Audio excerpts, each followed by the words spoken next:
Bom dia, hoje é dia 29 de março, o quarto capítulo, a palavra que não volta atrás, do livro As Faces da Mesma Moeda.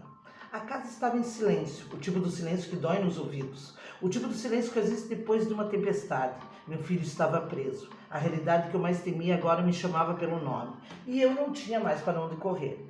Naquela noite, o céu parecia distante, minhas orações já não saíam como antes. Não havia força, não havia lágrimas, só cansaço profundo, um cansaço de alma. Foi quando eu dormi, ou talvez tenha sido levada, porque o que aconteceu naquela noite não foi um sonho comum.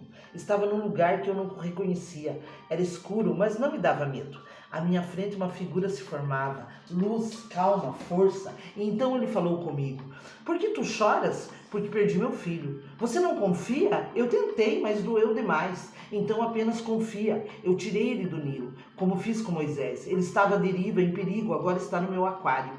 E naquele momento eu compreendi. Deus não o havia abandonado, havia apenas recolhido. 3 meses e eu o esconderei por 3 meses, como fiz com o meu servo Moisés. Acordei com o corpo termo, mas com o coração em paz. Uma paz que não era explicável, uma paz que apenas quem recebe a promessa verdadeira conhece. E eu não sabia como, não sabia quando, mas sabia, Deus havia falado. Naquele mesmo dia os advogados disseram que ele poderia pegar 15 anos ou poderia abaixar para 8.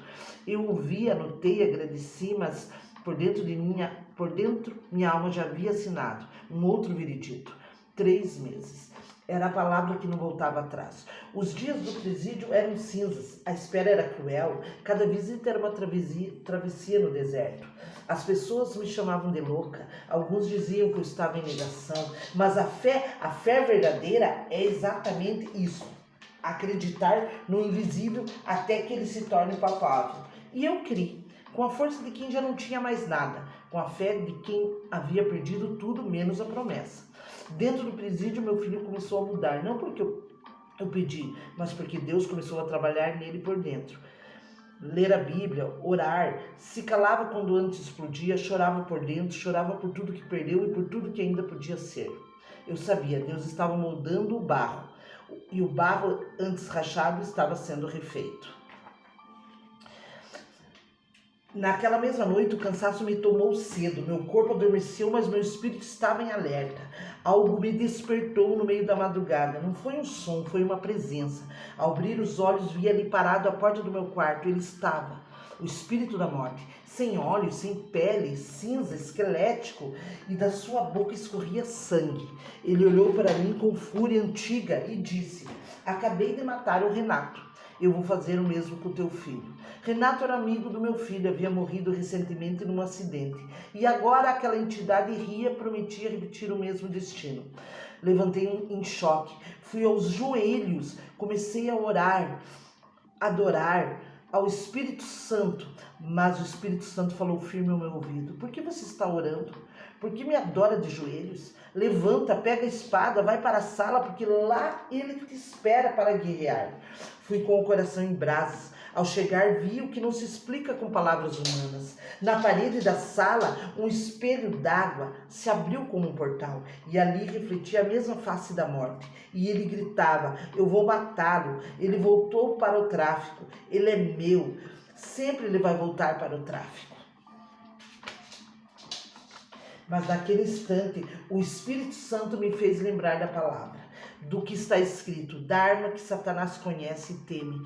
Lembrei da noite em que o Senhor ordenou a Moisés: "Pega o sangue do cordeiro e marca os umbrais. Hoje o anjo da morte passará, mas onde houver sangue a vida permanecerá." E eu declarei em voz firme: "Você sabe da palavra melhor do que eu, e sabe que ele é meu primogênito, a força da minha juventude, a primícia que saiu da minha madre, e toda a primícia é do Senhor. Você não pode tocar no que é dele." Naquele momento caí de joelhos, e uma voz forte me disse: "Vai haver guerra aqui." E então eu vi, do lado esquerdo, um pé gigante pisando dentro da minha sala. Era do inimigo, negro, monstruoso. Do lado direito, pés calçados com sandálias de guerreiro, enrolado até os joelhos, firmes como os de um soldado do exército celestial. Não pude olhar para cima, porque a glória era muito grande. Abaixei minha cabeça, mas ouvia o som de espada, o choque de luz e trevas, o eco de uma batalha invisível que rasgava o ar da minha casa. Então o silêncio. A guerra cessou, o ambiente mudou e a voz doce, porém firme, falou: filha, eu já te dei vitória. Desde aquele dia, nunca mais duvidei. Deus peleja pelos seus, e onde uma mãe ora, o céu inteiro se move. Naqueles dias eu vivia entre a vigília e o sonho, entre a oração e o silêncio, entre o medo de perder e a fé de não soltar.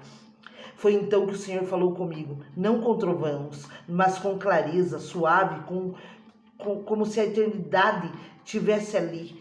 Em sonho ele me disse: o teu filho vai te ligar de madrugada, vai dizer que estão vendo ele no presídio, que querem matá-lo, que é urgente tirá-lo de lá. Mas ouve, filha, ninguém está vendo ele, sou eu. Fique em silêncio.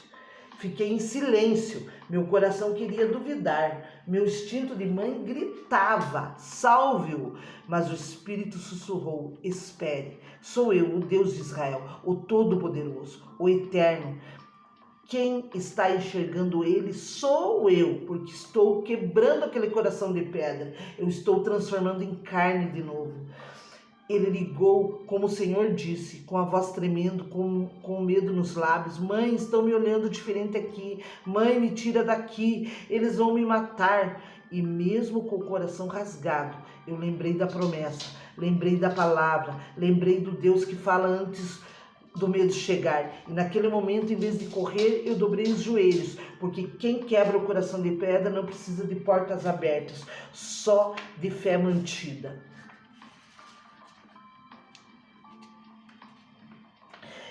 E no segundo mês os advogados voltaram a dizer: estamos tentando reduzir, mas está difícil. Eu apenas respondi: obrigada.